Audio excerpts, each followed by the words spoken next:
L'école du jeu vous est présentée en partenariat avec la boutique en ligne universludo.ca.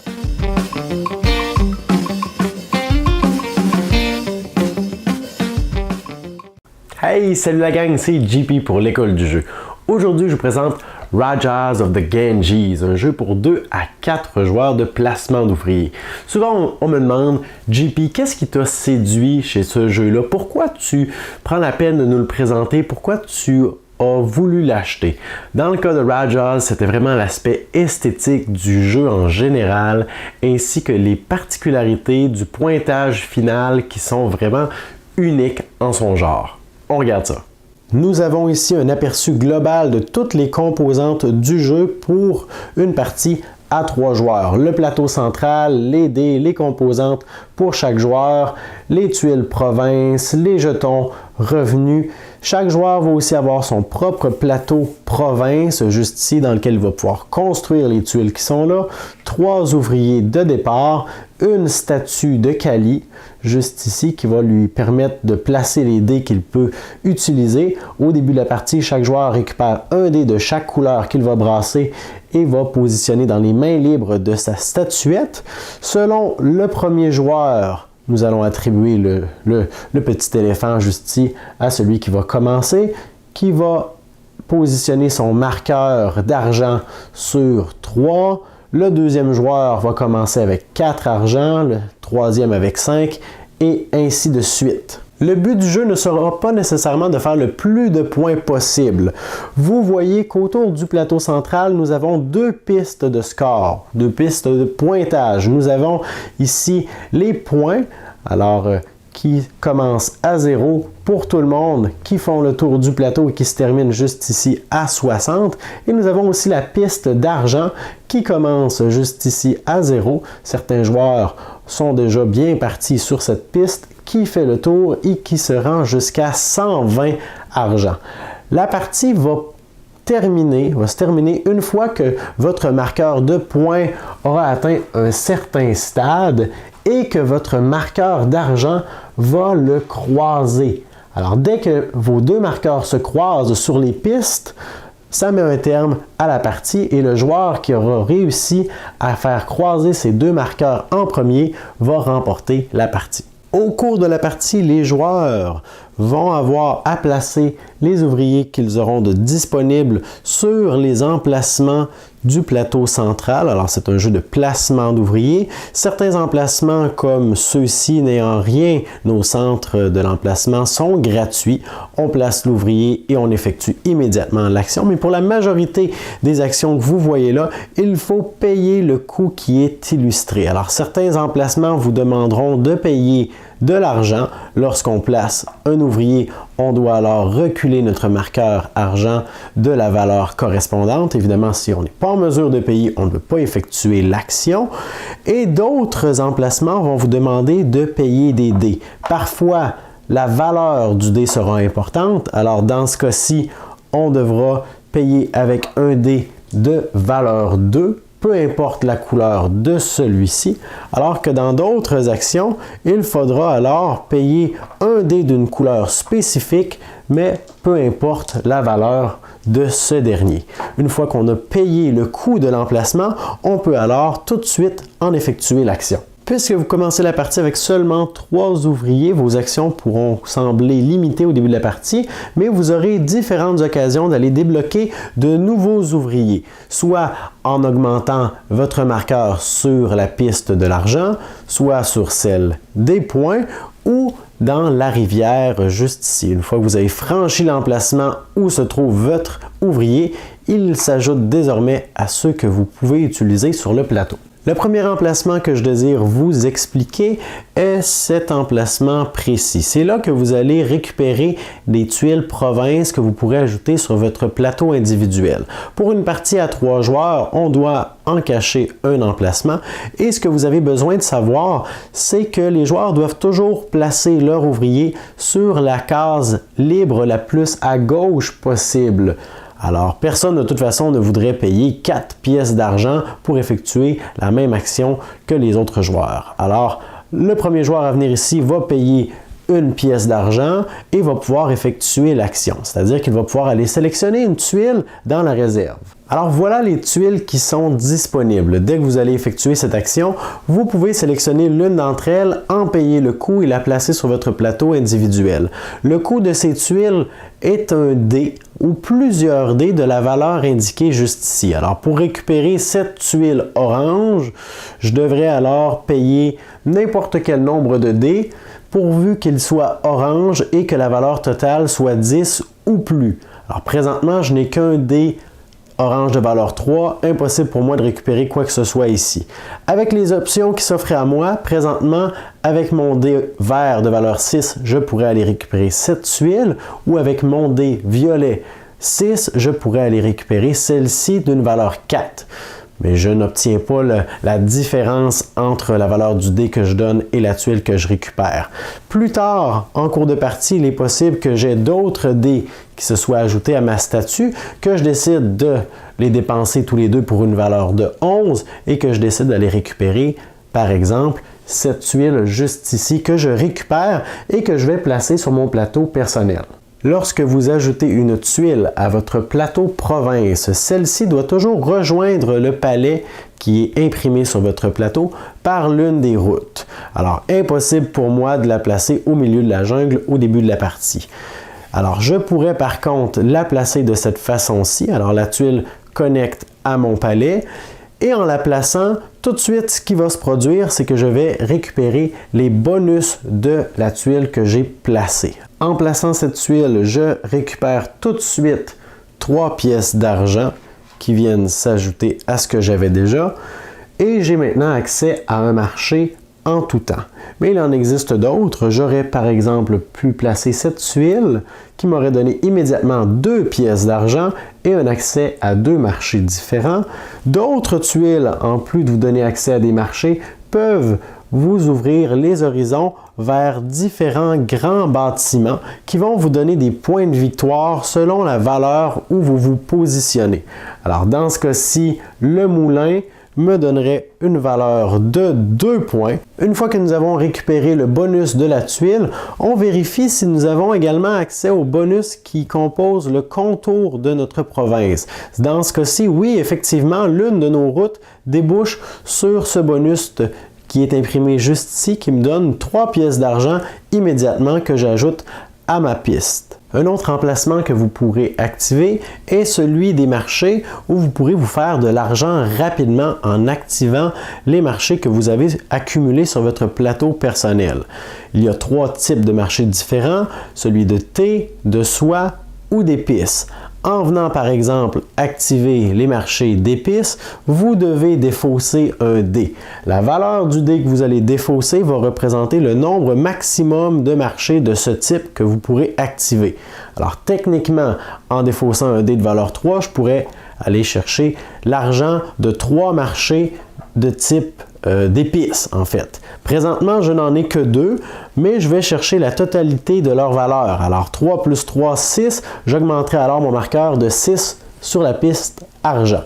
Même principe pour les 2 autres emplacements juste ici. Alors que pour ceux du bas, c'est bien différent. Je n'ai rien à débourser pour jouer juste ici et je peux sélectionner un marché de chaque type, donc maximum 3, et je vais récupérer la totalité de leur valeur. Présentement, dans ce cas-ci, j'ai un marché de thé, de soie et d'épices. Je totalise leur valeur, 3, 5, 7, j'augmente de 7 sur la piste argent. Les petits bonhommes qu'on voit juste ici, les silhouettes pâles et foncées, nous indiquent simplement qu'un joueur ne peut pas venir jouer dans les 2 emplacements en fait. Alors aussitôt qu'on vient jouer une fois dans l'un de ces emplacements où on peut activer 3 marchés différents, jusqu'à 3 marchés différents, ce serait à un autre joueur à venir jouer dans l'autre emplacement disponible. Un peu plus bas, nous avons le fleuve. Dans une partie à 3 joueurs, l'un des emplacements est bloqué et le premier emplacement pour le premier arrivé est gratuit. La seule chose que les joueurs devront payer, c'est un dé de valeur 1, 2 ou 3 pour déterminer combien de cases ils pourront avancer avec leur petit navire. Alors, si quelqu'un décide de défausser un dé de valeur 2, il peut avancer de 1 ou 2 cases. Alors, je pourrais décider d'avancer ici et d'arrêter là, ou continuer à avancer, mais d'arrêter mon mouvement juste ici. La case où vous vous arrêtez représente le bonus que vous allez récupérer. Vous ne récupérez pas tous les bonus que vous franchissez, seulement celui où vous vous arrêtez. Parfois, vous pouvez récupérer 2 dés de la couleur de votre choix que vous allez brasser et ajouter à ceux que vous possédez, de l'argent, des bonus dont on va parler dans quelques instants, des dés d'une couleur donnée, des points. Alors, il y a plusieurs avantages à aller récupérer. Par la suite, si un autre joueur vient jouer sur le fleuve, décide de procéder, d'avancer de 3 cases par exemple, il ne compte jamais les cases qui sont occupées. Alors, il avancerait de cette façon 1, 2, 3. Alors, c'est plus facile pour les joueurs qui sont derrière de progresser plus rapidement de cette façon. En haut complètement du plateau central, nous avons la piste de karma. Tous les joueurs commencent avec un karma et il sera possible d'en récupérer de différentes façons en cours de partie. Les karmas peuvent être utilisés lors de votre tour lorsque vient le temps de payer avec un dé. Alors lorsque vous voudriez utiliser par exemple ce dé de valeur 2, mais que la valeur ne vous satisfait pas, vous pouvez payer un karma pour retourner le dé sur la face opposée, mais seulement si vous utilisez ce dé lors de votre tour. Nous avons juste ici les emplacements de type palais. Les joueurs vont avoir à payer un dé de valeur fixe pour obtenir des avantages donnés. Quelqu'un qui vient ici en payant un dé de valeur 1 s'assure d'être le premier joueur lors du prochain tour et va marquer 2 points.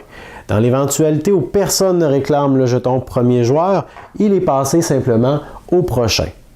Quelqu'un qui vient ici va récupérer 2 dés de la couleur de son choix ainsi qu'une tuile revenue. Les tuiles revenues sont piochées au hasard parmi la réserve et représentent différents petits bonus, des karmas, parfois de l'argent et d'autres fois des dés. En venant jouer ici, un joueur récupère 2 karmas immédiatement et un dé de la couleur de son choix. Ici, le joueur récupère 3 argent sur la piste correspondante et peut effectuer une amélioration. Un peu plus tôt, je vous parlais du placement des tuiles et des bâtiments qui sont illustrés sur celle-ci qui rapportent des points. Par défaut, au début de la partie, tout le monde va marquer 2 points, peu importe le bâtiment qui sera construit. Mais lorsque vous allez améliorer quelque chose, vous allez pouvoir récupérer votre jeton sur l'un des types de bâtiments et l'avancer d'un espace. À partir de maintenant, chaque fois que je bâtirai une forteresse, je ferai 3 points. En jouant juste ici, un joueur peut immédiatement construire une tuile qui est face visible dans la réserve par-dessus une tuile qui est déjà placée sur son plateau. Alors, pour procéder ainsi, il construit normalement sa tuile, mais le coût qu'il aura à payer est la différence entre celle qu'il place et celle qu'il recouvre. On ne peut seulement placer une tuile que si sa valeur est supérieure à celle qu'on cache. Alors dans ce cas-ci, je devrais payer un dé de valeur 2 et bleu. Immédiatement, je récupère les nouveaux bénéfices de ma tuile. Et finalement, en jouant juste ici, je dois avancer mon navire de 6 emplacements libres. 1, 2, 3, 4, 5, 6. Récupérer dans ce cas-ci mon ouvrier et effectuer l'action sur laquelle j'ai atterri. Au bas du plateau, ce sont les emplacements qui nous servent à aller récupérer des dés de façon rapide. Il est possible de récupérer un dé tout simplement d'une couleur donnée en plaçant un ouvrier, on n'a rien à payer, on récupère le dé de la couleur correspondante, on le brasse et on l'ajoute à ce qu'on possède déjà, ou il est possible de sacrifier par exemple un dé qu'on possède, un dé bleu, afin d'aller en récupérer 2 d'une autre couleur qu'on brasse et qu'on ajoute à ceux que nous avons. Il y a finalement un dernier emplacement qui est disponible juste ici qui nous permet de récupérer 2 pièces d'argent et de rebrasser le nombre de dés que l'on veut parmi ceux qui sont disponibles. Dès que les ouvriers de tous les joueurs auront été positionnés sur le plateau central, on passe au prochain tour. Si personne n'avait réclamé l'éléphant du premier joueur, il est passé au prochain. Tout le monde récupère alors ses ouvriers du plateau central et on recommence un nouveau tour jusqu'à la fin de la partie. En cours de partie, vos marqueurs, soit de points ou d'argent, vont franchir certains emplacements clés qui vont vous donner immédiatement des bonus, en plus de tout ce que je viens d'expliquer. Parfois, ce sera une amélioration que vous pourrez effectuer immédiatement. Parfois, vous allez récupérer un ouvrier. D'autres fois, ce sera un avancement sur la piste de rivière. Parfois, ce sera du karma, des dés. Alors, il y a tout plein d'emplacements qui s'y trouvent et auxquels vous devrez porter une attention particulière. La partie continue comme ça jusqu'à ce que l'un des joueurs réussisse à faire croiser ces deux marqueurs. À ce moment, on termine le tour en cours jusqu'au premier joueur et le joueur qui a réussi à croiser ces marqueurs remporte la partie. Évidemment, il est possible qu'un autre joueur pendant ce dernier tour réussisse l'exploit. À ce moment, on devra consulter quelle est la différence, quel est l'écart entre le marqueur de points et le marqueur d'argent de chacun des joueurs. Celui pour qui l'écart est le plus grand en termes de dépassement remporte la partie. Comme je le disais un peu plus tôt, Rajas of the Ganges est un jeu qui m'a séduit. Dès les premières images qui ont commencé à circuler sur le web, j'ai senti que c'était un jeu qui allait m'intéresser, un jeu que j'avais envie d'en apprendre davantage. Et ne serait-ce que par l'esthétique, c'était un jeu qui m'attirait.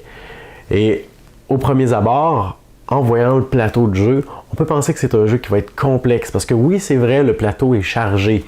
Ça a l'air lourd, il y a beaucoup d'icônes un peu partout, il y a beaucoup d'illustrations, des couleurs aussi. Alors ça a l'air chargé, mais une fois qu'on a tout bien expliqué, les différentes sections, qu'on a présenté les iconographies différentes, on se rend compte que c'est les mêmes qui reviennent toujours et que au fond, au final, c'est assez simple. Et c'est ça, Rajas of the Ganges, c'est un jeu qui a l'air plus complexe qu'il ne l'est réellement. Ce qui est particulièrement intéressant avec ce jeu, comme je le mentionnais plus tôt, c'est le pointage final. Alors, c'est pas un jeu dans lequel le but c'est de faire le plus de points nécessairement, mais c'est pas non plus un jeu de course.